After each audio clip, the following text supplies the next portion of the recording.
morning. Good morning. And now for something completely different.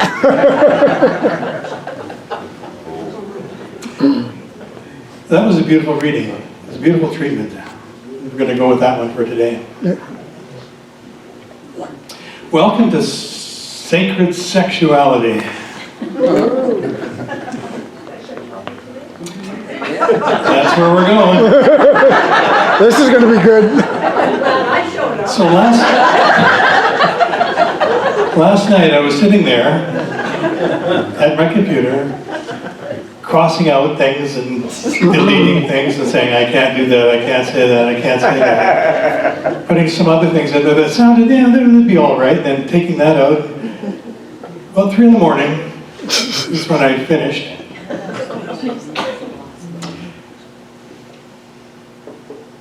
Many of the Christian faiths have traditionally regarded sexuality as a necessary evil. We can see this in Paul's controversial recommendation for marriage. He wrote, if they cannot exercise self-control, let them marry. For it is better to marry than to burn. Sometimes.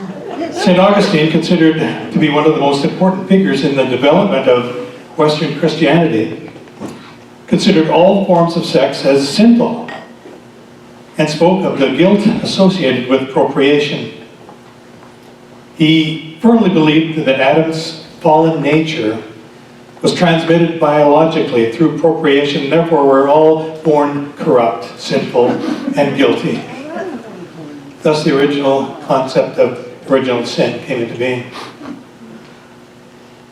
Matthew Fox, a former Dominican priest and a modern-day theologian, once commented that his religious training drilled into him a profound regret that we are sexual, sensual creatures. So there we have the traditional Western Christian viewpoint about sex. That's just an overview, but you get the feeling, you get the idea. And I was brought up in a church that kind of did the same thing. It was a confessional church, but it wasn't a confession church. You were called in at least once a year. And to go over everything that's happened with you all over the year.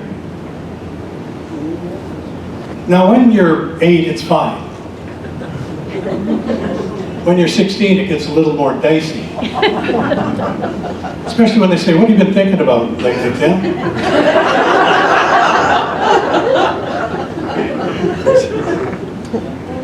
The Eastern view of sex is different. And knowing that this new thought is a blending of the Eastern and Western spirituality. But what did our founders have to say about sex itself? Ernest Holmes wrote about it in the Science of Mind textbook. And for those who have read the Science of Mind and cannot remember seeing anything about sex in it, it's because it's probably not the textbook that you're familiar with. It was from the original 1926 version, which got significantly edited and republished in 1938. And that's the version that we use today. All references to sex were removed. Holmes wrote, human love and the affection often go hand in hand with sexual desire. Love is the givingness of self. And if this givingness is complete, sex will take care of itself. Love is the most wonderful thing in the world and creates the highest form of energy known to the human mind.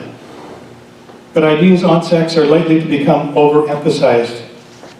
Sex is normal in its proper sphere. If it were not, it would not exist, for nature does nothing without good and ample reason. Even the Science of Mind appears to be a little bit uncomfortable with, sex. Throughout ages, there's constantly one thing that's been whispered about and treated with a kind of shame. And that really is sex. Even in this day, some people have a tough time saying it out loud. In my growing up, it was never discussed in church. Until now. So I learned about sex in alleys, going to school, with Larry and Mike. Those friends that gave me the real picture of what sex is all about. I learned about sex from, tents of Boy Scouts when I was there, listening to the older ones tell the younger ones exactly what was going on, and going, wow. It was just under the surface of everywhere I was growing up. All my friends were thinking about it and talking about it too. As far as I knew, the only people that weren't thinking about it were the girls. The only people that I couldn't talk about or I wouldn't talk about it were adults. And growing up in the church that I did, it was a constant source of questioning from those higher up, which caused me to constantly lie about what I was thinking about. And then there were parents, which I am one today.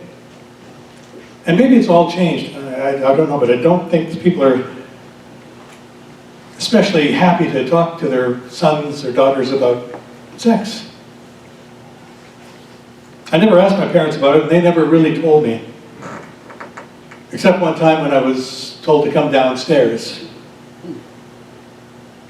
And I was told that when you meet someone special, you'll want to share something special with them. Understand? What?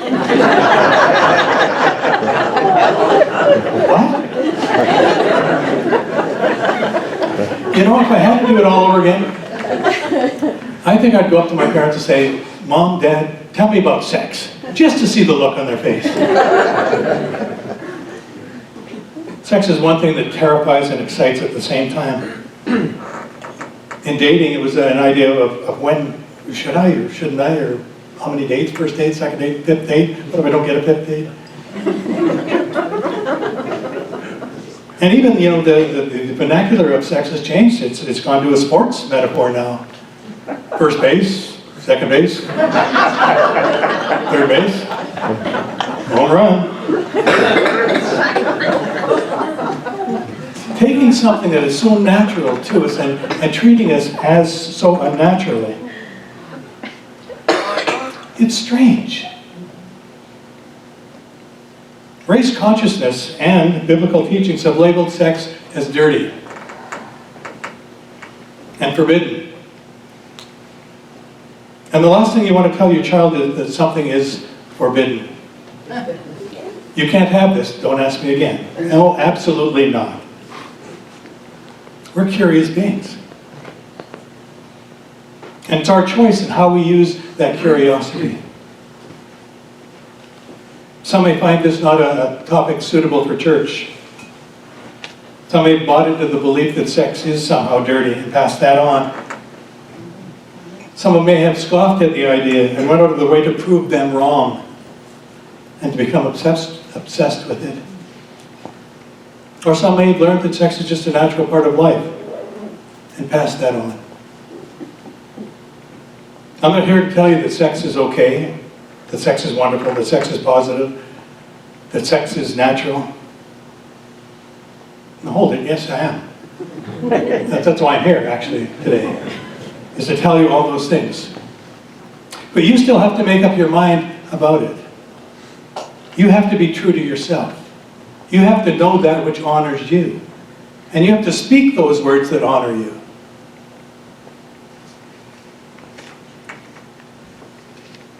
The very first condemnation is a mixed message about sex was in the first chapter of Genesis. God commanded Adam and Eve to be fruitful and multiply and replenish the earth.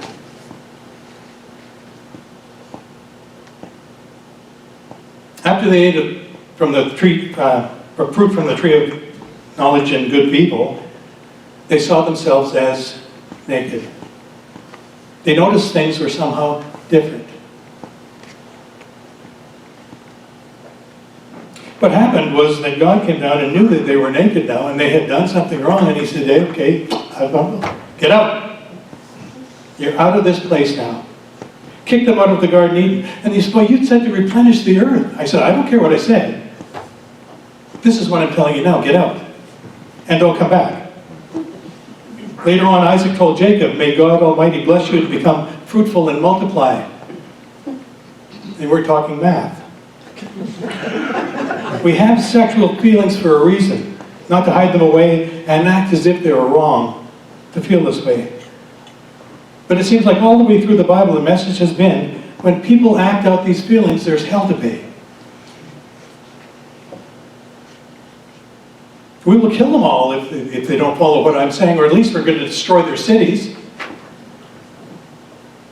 And to me, this is like God saying, listen, you can have all this, but don't use it. Here, you can have this brand new stereo, but don't play it.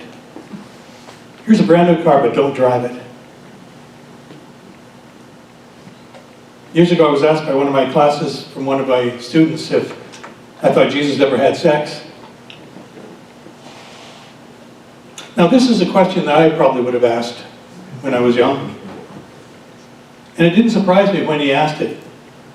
But it did cause me to pause. One of my favorite movies is The Last Temptation of Christ. And after watching it and seeing it, I came to the conclusion that, I don't know. Maybe he did, maybe he didn't. I know it was written that he was traveled with peoples of all walks of life, prostitutes and publicans. But the bottom line was that I wasn't there.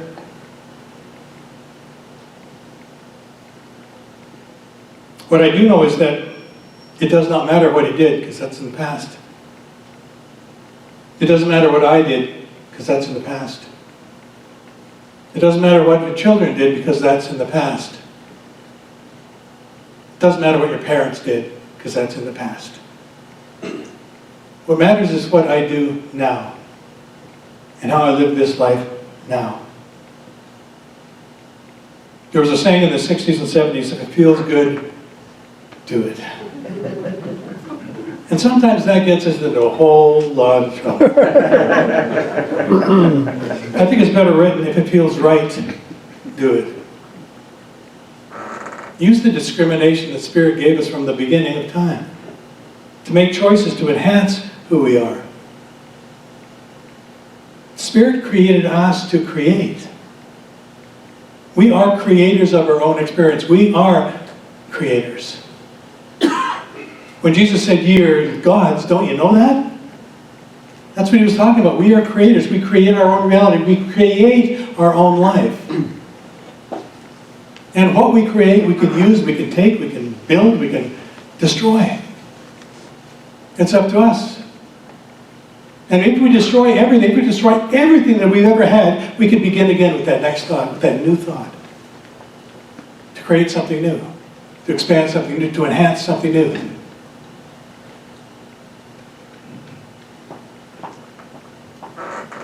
We're here to create our experiences, to create our lives. And sex is one way to create. Children. Create a closeness. Create a unity with each other. And Spirit made it pleasurable. And if it wasn't pleasurable, we wouldn't have wanted it. Sacred sexuality to me is the merging of the masculine and feminine principle that we have within each of us. Sacred sexuality is what we do, or what I would know as the creative process.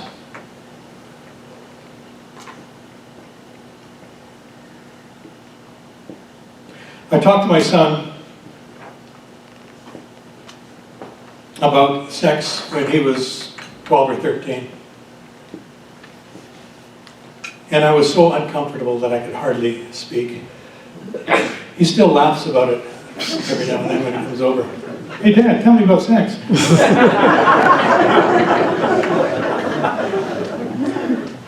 So, it really doesn't matter how many times or how you think you can get through this. Sometimes it pops up in your face and you see some of these things that are right in front of you that you haven't had a chance to see before.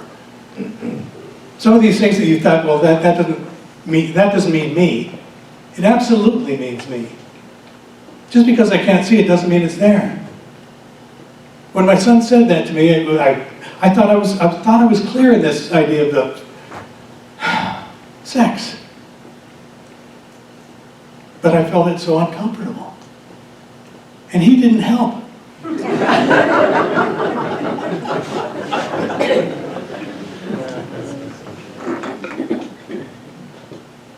We have the choice to do it differently than we had it done for us. We have a chance to see it with new eyes, with incredible eyes, with eyes that enhance and eyes that expand a vision of what beauty and truth and love and law can be. That's our power right now.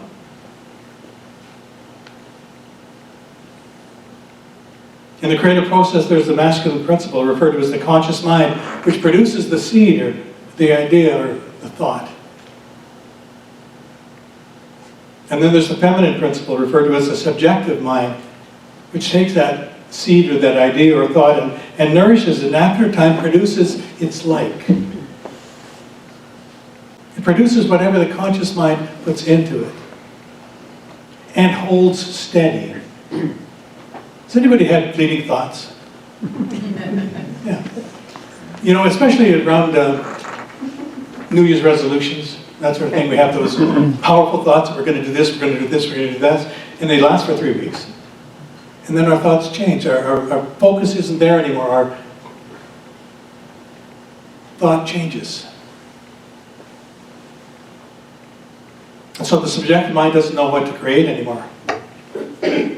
But when we hold that thought, when we hold it clear, then the creative thought creates for us exactly what we're holding in mind, exactly what we're bringing into mind, bringing into consciousness. My life in ministry evolved this way.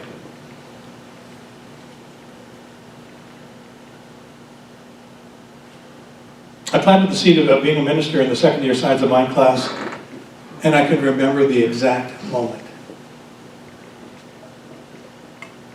The seed was planted, and it grew into the subjective mind.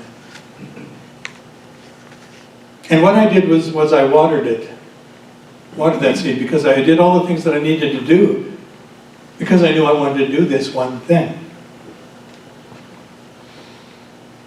One day I made a declaration outside that I wanted to be a minister. And it's tough when you make that declaration out loud, especially when none of your friends know that you're even thinking about this.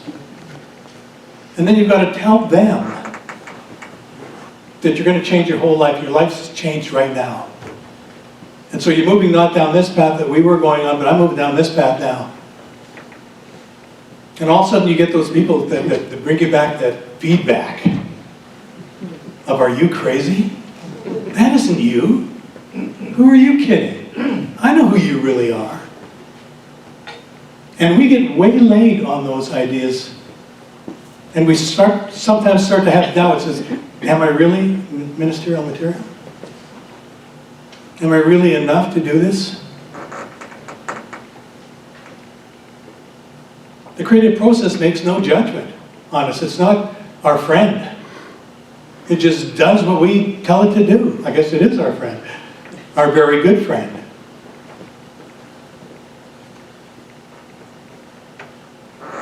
The original thought was germinating and producing opportunities for me to become minister.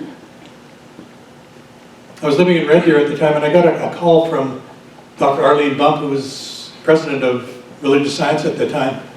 She had a church in Calgary. She was leaving, and they were having people come up and speak at her church to determine who's going to be the next minister, and she wanted all of her practitioners to be there. So she said, would you travel to Brooks every week for the next 6 weeks and do Sunday talks? Yeah, I will. Where that came from, I don't know. How she knew that I wanted to do this, I don't know. But I had the call.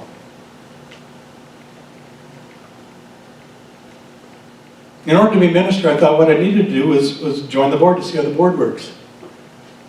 So I did that. Be president of the board to see how the board and I work together. I did that. Take all the classes, fulfill my obligations. The seed still produces all of these things. Jumping through hoops. I have more hoops to jump through than you could possibly imagine. And I could have said, no, That's it, I'm done with this. No more hoops. Or I could have said, what do I really want? What do I really want in life? Am I willing to jump this one hoop in order to get it? Or am I going to let this one thing stop me?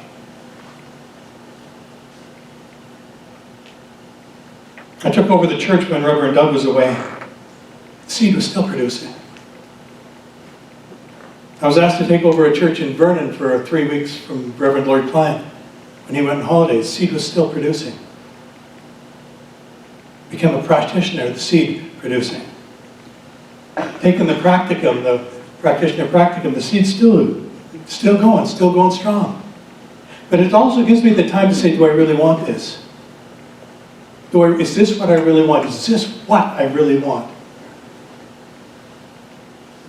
Taking 5th year to Silmar was a lot of money. The time to ask again, is this what I really, really want to do for the rest of my life? All of these steps were a result of one seed that was planted and nourished. How much of your life is determined by an earlier thought or seed that's been planted? Quite a bit. How many want to have that spectacular life that they've always dreamt about? What if it's not a dream? What if it's not a dream? What if it's a reality waiting for you to discover it? See, a lot of times we think that it's out there, and it's never out there, it's always in here. When we recognize who we are, we get to recognize who other people are. When I began to know who I truly was, I got to see my wife in a whole new vision. She married me before I became a minister. But she was the one that started me in it. She was the one that was spiritual when I didn't think I was. She was the one that kept saying, come on over here, let's listen to this. And I was going, I don't want to hear that anymore, I don't want to hear that anymore. But she wouldn't give up. And it was almost like well, I'm doing this, if you don't want to come, don't. I'm doing it. And I had to make choices then. Do I want to do this? Do I want to go down this road? Or do I want to stay where I am? Where I stayed where I was wasn't a real happy place. I didn't know it at the time. I thought it was fun. I could do anything. I did a lot of stuff. And I paid prices for a lot of the stuff that I did. If you want to come join me, simple request. What do I want? You have a simple request in your life every day. Do I want my life to be better? Do I want my life to be peaceful? Yes.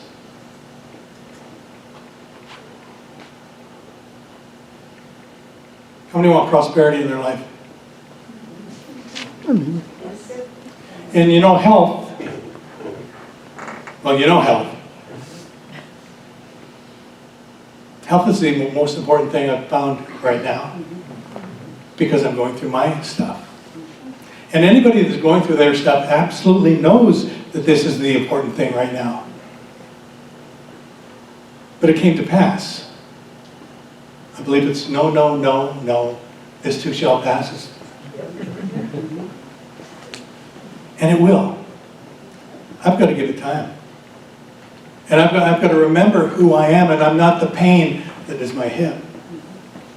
I'm not the cane that you might see me with. I'm not the embarrassment that I sometimes feel as I'm walking in pain.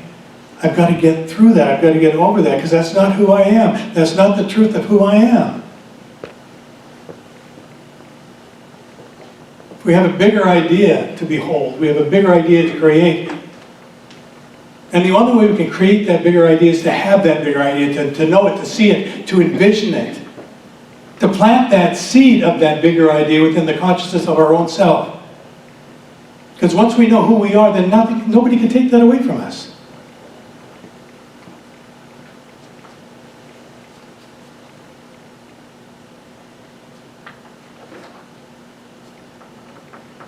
I want to close with something.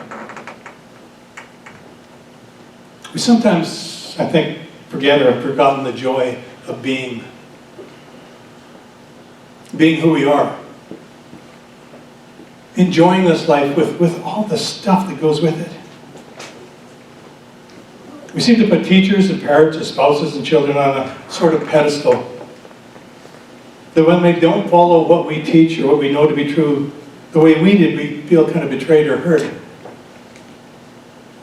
When my son didn't want to do anything about this church, didn't want to have anything to do with it, I was a little bit hurt.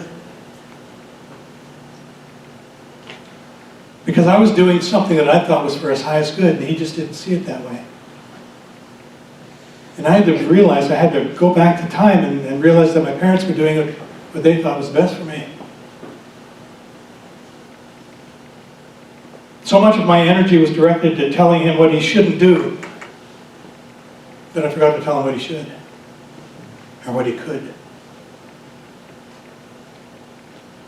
I think we forget to encourage them in all that we can do, in what they could be and who they could be, and in who they really are. Perfect expressions of light and love. And so are you. So it is. And so it is.